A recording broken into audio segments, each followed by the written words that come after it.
I think it's important that you tackle every day with the right attitudes. Yeah. I mean, not all of us are always feeling well, but I do think the way you approach the day can make a big difference. And I must say, what motivates me on a daily routine is actually the team. You know, of occupation or life skills that they have. And this morning I have another person who just loves what they do and loves where they work and love who they are becoming. I have the Deluxe Namibia General Manager. I have Skalk Burger, who's joining us for this morning's Royal Hustler. He has experience in a wide variety of areas in the corporate world, such as extensive internal auditing, limited forensic investigation, management, financial training, marketing. And this is just a few. There's a lot more to his resume than just that. And he also boasts leadership skills within various leading franchises within the country. And I'm very fortunate to have him in studio. Good morning. Good morning, Sue. It's lovely to be here. No, it's lovely to really have you here. I mean, like I said, your resume is, wow, sir. Oh, thank you. You're making me blush. Yeah, I just need to know the man behind the resume. So take us back to your childhood. Awesome, Sibo. No, I'm fortunate. Yes, I'm a Namibian through and through. Yeah. So I grew up here, Suiderhof Primary School, and lovely time there. Then went to high school. Awesome. Also the Namibian vibe and mixing with the people there. I think it was great for my development. And then I went to South Africa. Okay. I studied a little longer than I should, but it was fantastic. I must say, I had the opportunity. I had a bursary with Ernst & Young, so I had the opportunity to study there. And came back, and I must say, Namibia is a wonderful place. I'm glad to be back. I think Namibia has got opportunity for young people, unbelievable. I think more so than anywhere else. So I also did some stints in South Africa and different parts of the world, also New York. And I must say that Namibia is the one and only place. I'm so glad to be back here. And this is my country. This is my home. It really is. You know, you're talking about primary school just being around the corner here because we're in Southern Industrial. So Suiderhof is just here, nearby. So as you were growing up, running around, causing a mock, what was your biggest dream? So yes, when I was younger, I loved sports. I still do, although I put on a few pounds. But sports was quite an ambition of mine, and I liked everything from athletics straight through to cricket and rugby and karate and tennis. So I must say, and I was fortunate enough to have a lot of nice coaches, and which also developed me along the way. And ambition was back in the day was definitely sports. Okay. And luckily over time that also developed into different ambitions for me as I grew up into the business world. Yeah. So, but definitely when I was younger, I wanted to do sports for a living. I think like most young people do, and I think sports played obviously a great role in developing me, and also it's an important part of life. And it shapes you quite beautifully, and it helps you be a disciplined individual, doesn't it? Oh, definitely. I think a lot of the lessons that I learned through sports, you can't always. Things don't always go your way. You have to bounce back. There's sometimes team sports. We have to work together. So there's principles in sports that I think can be pulled through to life, and it's crucial. I think all individuals, all young people must make sure that they do sports. Me having little ones, also obviously now pushing them to do sports, and it's ultimately not for just winning, but it's for the lessons that's learned through sports. Speaking about those lessons, we're going to touch on them in just a couple of seconds. First, 5 seconds of summer with What I Like About You. FM, your inspiration station. It's Sibo and Mo in the morning. You're tuned into the Royal Hustler. We have Deluxe Namibia General Manager Skalk Burger joining us, and that just fading away in the background was 5 seconds of summer. I said What I Like About You, and what I like so far really about Skalk, his attitude and his happy disposition. He's such a positive person, and his energy just is ricocheting in studio, and I love it. And we ended things off on lessons learned encouragement along the way. Skalk, what gives you that daily boost and the daily motivation? Because like I said, you have such a happy disposition about you. Sibi, thank you very much. I must say, I think it's important that you tackle every day with the right attitudes. Yeah. I mean, not all of us are always feeling well, but I do think the way you approach the day can make a big difference. And I must say, what motivates me on a daily routine is actually the team. You know, so from home, my kids, my family. In the morning, I leave home, and then I come to work, and there's lovely people there, and you know, I draw inspiration from them as well. I know we all have our own struggles, and just to see the endeavorness and the grit these people show, you know, to tackle every day, it makes my heart warm, and it makes me feel that, you know, I need to do more. So I always say, let's be positive, let's put a smile on the face. I think that costs nothing, but it can make a huge difference in someone's life. So that's the way I tackle every day. I want to touch on the beautiful career that you have and everything that you have learned. I mentioned auditing, forensic investigation, marketing, financial training, management. What made you acquire all of this, and how did you go about it? Like I said, I was fortunate. I think it started from a young age. I was in good schools. I think Sederhof and Windhoek School, you know, it gave me the platform that I needed. And I think in Namibia, if you grab the opportunity, and I think I was lucky enough to get a few opportunities in life, and I say you need to grab those opportunities with both hands. So I think it's a rare thing. I was a little bit lucky in life. You need a little bit of luck as well. I got the bursary to study in Stellenbosch, which also broadened my horizons quite significantly. And then, as I mentioned, through sport as well, I got the opportunity to travel a little bit, which also I think gives you a different perspective in life, you know, and just make you see things and appreciate home a little bit more. Yeah. And just to understand that the grass isn't always greener on the other side. I think that also brought back a personality change in me to say, listen, you are in this country and there's a lot of opportunities. Let's see how we can utilize them effectively. So I think that all of that played a role. And I was lucky enough to obviously have great people that mentored me along the way. You know, earlier you had alluded to the fact that when you went to South Africa, you studied longer than you would have anticipated. And even when you were talking about sports, you mentioned that not everything always goes according to plan. Now, on those days or those years when things didn't go according to plan, how did you keep your eye on the ball or on the goalpost, as they say? Okay, no, so I think that's always important. I think breaking down life and task into smaller steps is important. You know, so breaking it down, putting minor goals, you know, because otherwise it can be too big. And then I think the other thing is you need also to expect that things don't go according to plan. I think I check in the economic environment these days, you know, you can have a great plan, but there will be coming like COVID, there will be something coming along that shakes up the plan. And I think then you need to make sure that you actually prioritize and execute. So a setback like that, I was also fortunate to have a nice support system. I think that's also something that I can be grateful for, you know, family, friends that supported me when there was a little bit of a setback, and then motivate you again to go ahead. I love that. Finally, any life or career advice that you would like to share with our listeners? Oh, yes, I'm still learning as well. Yeah. Please, I always take, but one thing that I see is that Namibia is a small country, and I think in the sense that we are all about the people. And I think it's important that you make sure that you build yourself a respectable name. So always try to act with integrity. Make sure that you go out every day and try and improve yourself. I think that's another thing that's important. And then just keep working, and keep highly motivated, stay highly motivated, keep your eye on the prize, and take it day by day. Don't try and do big things, try and do small things all the time. I think that's just some of the words I think that help me, and I hope that they can help some of the people in Namibia. No, definitely they will. Thank you so much for coming through. I love how not just well spoken, but I feel like you do this for a living as well. This interview thing, we need to get you on a podcast. Skalk, you have even though you say you're still learning, as we all are, but your wise words of wisdom, really, it's just, man, I need to draw from that well more often. So I'm planning on putting you on a podcast. Thank you, Sylvia. I appreciate the kind words, and thank you to your team. I think you guys are running. I like the energy in here. When you guys came around the office as well, it was amazing to see. You know, there's Namibians that embrace it, and yeah, you guys are definitely hustlers in your own view. Yeah. Thank you for coming, Skalk. Thank you very much. And that was your Royal Hustler Deluxe Namibia General Manager. It's Skalk burger. And here are three things for me that stood out in what he said. Not only actually three, a couple.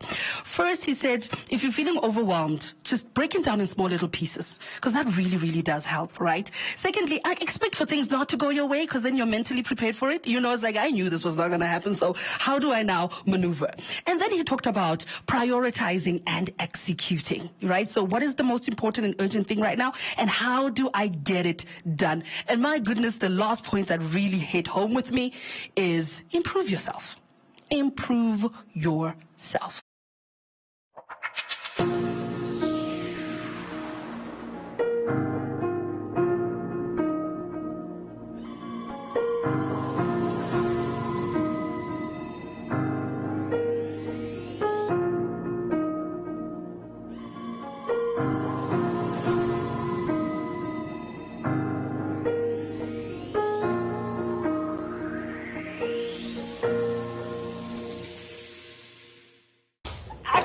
Terug nie. Ek sal altyd lief bly vir pa. Dan vergeet ek het ooit uitgevind die wet beson is met pa. My ma kon hom vergewe. Bomb exploded in the heights. What? When?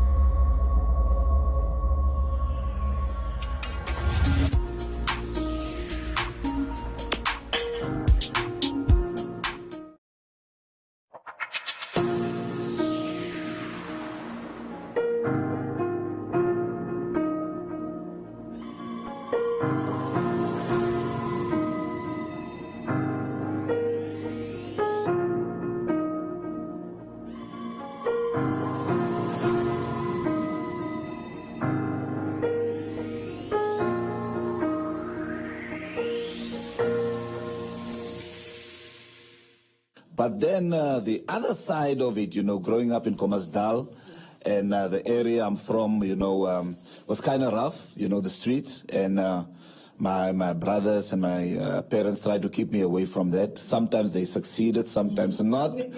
99 FM, it's Sibo and Mo in the morning. Well, the Mo to the Sibo is at an intersection at Marua Mall. Traffic lights giving out some hug and a mug and some inspiration and some joy. While I, on the other hand, have the pleasure and the joy also of having in studio our Royal Hustler, former footballer, coach, illustrious coach at that, Ricardo Monetti. He made his senior national team debut at just the beautiful tender age of 17. He played professional football for 10 years, winning the league and 2 cups with Santos FC in Cape Town, South Africa. He was also part of the class of 98 that was responsible for Namibia's first, did I say first? Yes, I did. First AFCON qualifications and the only Namibian representative at AFCON as a player and as a head coach as well. And apart from that, he's also the first coach who led the Brave Warriors to winning the COSAFA Cup in 2015, the COSAFA Plate section in 2016,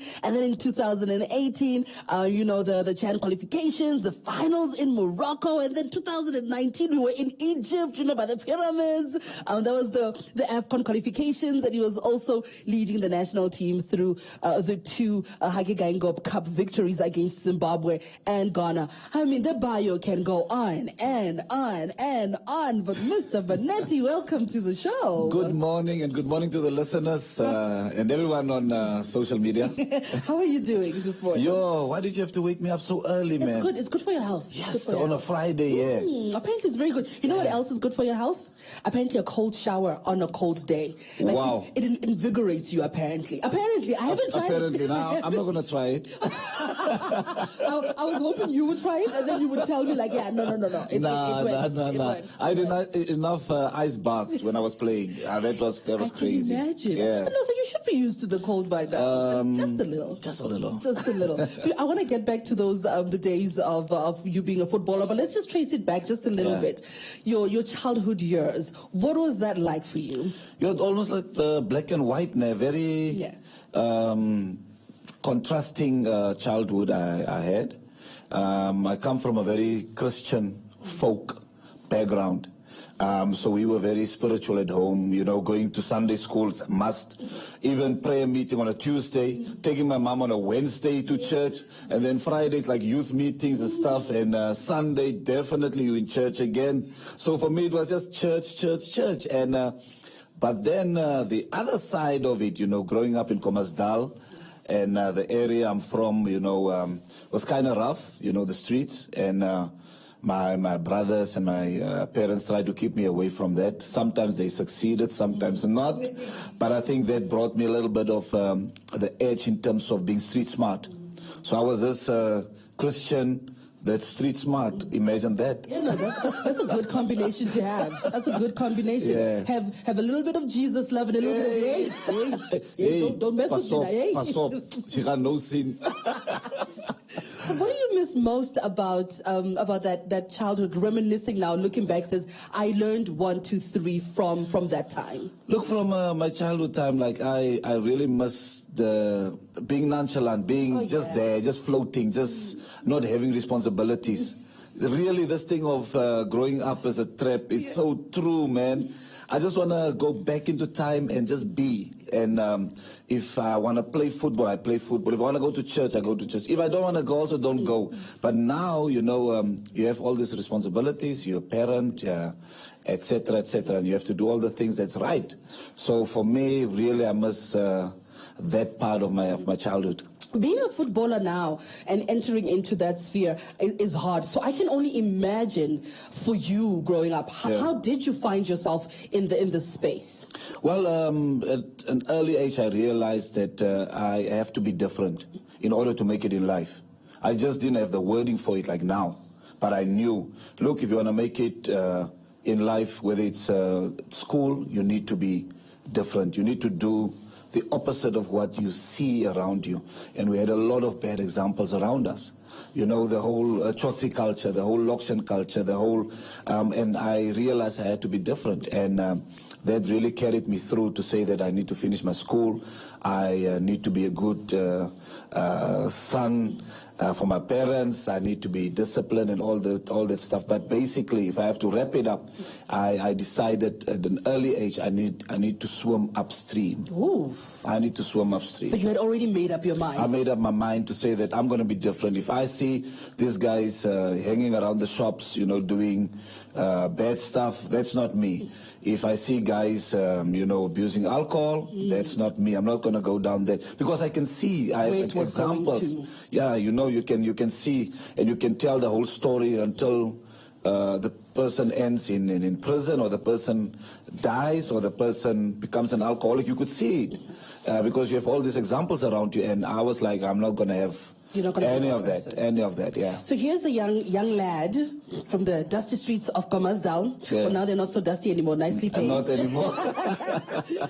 And he finds himself thrusted in a metropolitan city called Cape Town. Oh, yeah. Glitz, glamour, and temptation. Sure. How did you manage to stay disciplined whilst there? It was really tough, but the fact that I chose football already told me again, bro, you're swimming upstream again. Here you are.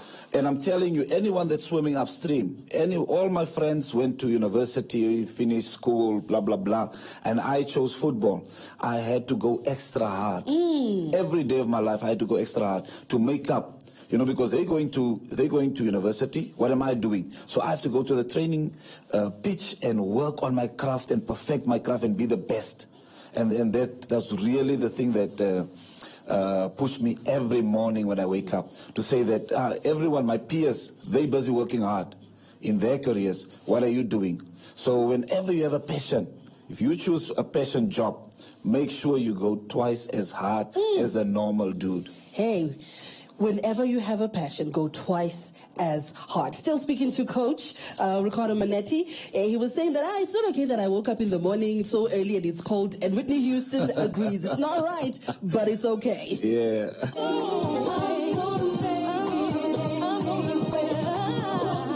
99 FM Royal Hustler. We're still talking to Ricardo Monetti. We are we talked about growing up in a very beautiful religious home that had structure and that had discipline, and how that discipline groomed him to be in Cape Town, because he had already decided the kind of man that he was going to be. Didn't have the words for it, but he knew exactly who he wanted to be. And we ended things off there in Cape Town when his friends were in university, and he's like, I'm going to make a go at this. I'm going to make a go of this. Off air, we were talking about him being the only player in Namibia who was an AFCON player and an AFCON coach. Yeah. Right? So let's dive into that. From being a footballer to being a coach, the weight of that. Did you find it to be challenging in a good way, or was it challenging in a way that you did not want to let the country down?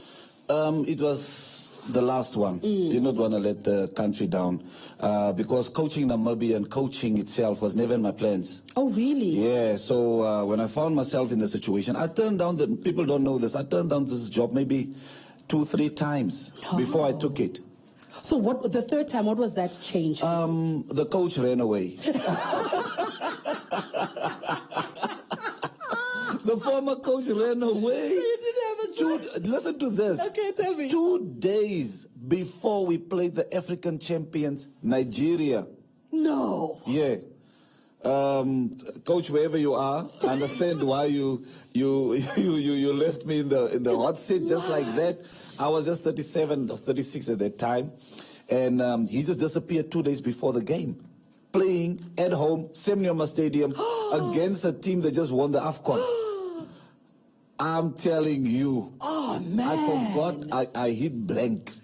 From the announcement, from the day the president called me, to the actual president, the one the president of the Football Association, Mr. Munio. Yeah. Still the president, yes. and he was very intimidating with his voice. I can imagine. Ricardo, how are you? I said, I'm cool, President. He said, you are going to coach the team on Tuesday. I'm like, he said, I'm not asking you, I'm telling you. And I was like, yes, President, yes. And from that moment, everything was just a blur. Until the Tuesday evening, and yes, so Nigeria, African champs with the big players. I mean, Obi Mikel, and I have these youngsters, Neville Chiweza, Dion Hotto, still a baby basically. Shalulile was not even there that time in the national team. But I remember Tangeni Shipau was there, was leading the attack. And we were just this inexperienced bunch with an inexperienced coach. Man, that experience shaped me. And I was like, okay, fine. We drew the match 1-1. The best result against Nigeria, by the way. Right? In the history. Yeah. So I was like, people said, no, you must take it. I'm like, okay, if I can take the heat against Nigeria, then let me give it a shot. Let me try. And that's how I was introduced into coaching the national team. Imagine. Yeah. And scary stuff. How are you keeping up the momentum? What keeps you motivated on a daily to do what you do? On a daily basis. Let me answer 2-3 questions in it. I talked about passion. Now, if you choose passion, it's the right thing to do. But I said go extra hard, harder than your peers. Now, the thing that wakes me up in the morning is I've got 3 daughters. I don't have a son. I've got 3 girls, and my aim, the thing that wakes me up in the morning, is no longer the passion of football, is the passion for my kids. Oh. So now I'm going extra hard again. For your beautiful family. Yeah, in order to leave a legacy for them. My kids don't understand who's Ricardo Monetti. Yeah, they just know daddy. Yeah, the firstborn knows. Yeah. The other two is they're too young to know and understand. They just know daddy, and that's it. So and that's enough. I want to leave a legacy for them to say that when they get into their 30s, 40s, or 20s, whatever, they know that my father left something for us to take further. And that's the thing that wakes me up in the morning. And finally, some life advice, some career advice for someone who's listening and says, I don't also have the words of who I want to become, but I want to become somebody. Yeah. Let's look at football, because that's where I'm at. And if you choose any youngster, parent, choosing football, please, I'll be very honest with you. Don't just look at Shalulile, Rainyambe, Dion Hotto, Shitembi, all these big superstars. A lot of kids choose football. A lot of parents choose football. It is a harsh. The environment is tough. You need to be thick-skinned. You need to be tough mentally. You need to physically be tough. You need to challenge yourself. And if you can't do those things, and still on top of that, put the extra on top of what the coach has given you, then football is not for you. Please. I'm not trying to kill dreams here. I'm just trying to open up and be realistic. So when you choose football and that's your passion, go extra hard, go twice as hard as what the other industries are doing. Thank you so much, Mr. Monetti, for coming. We highly appreciate you, and we'll definitely have you in again. Clearly, there's a lot of stories that we need to hear from you. Yeah, man, this 20 minutes was way too short. Very, very But anyway, thanks for having me. That was former footballer and coach, Mr. Ricardo Monetti. Royal Hustlers was proudly brought to you by Namdeb Diamond Corporation.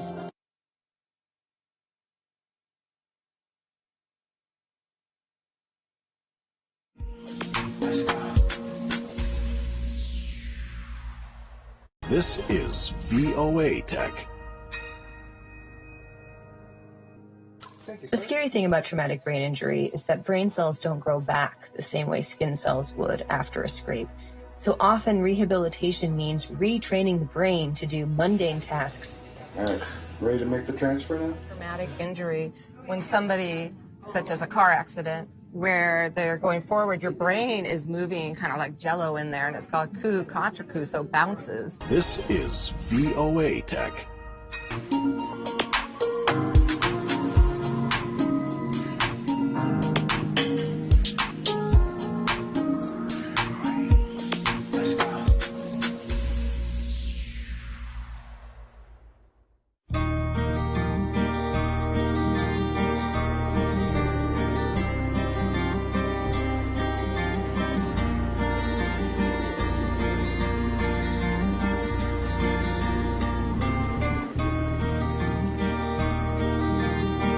Never been to a desert before.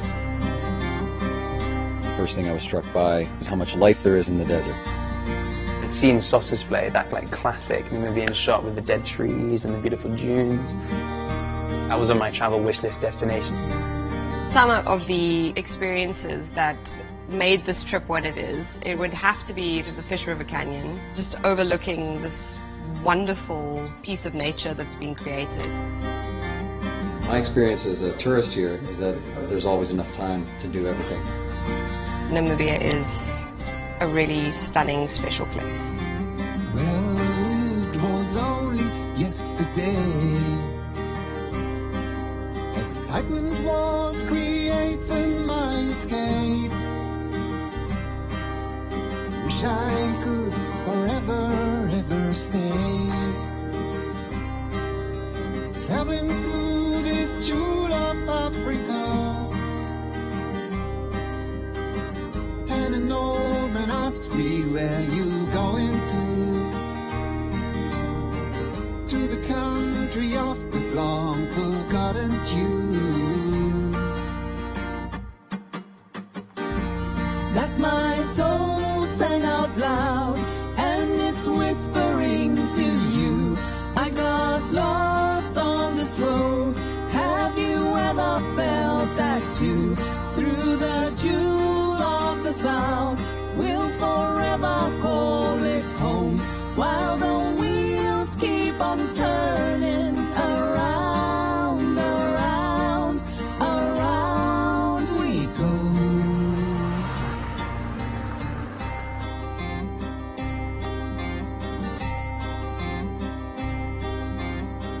Rolling through the undulating sands, to the beckoning of this undiscovered land, while humming to the tune of the gentle breeze.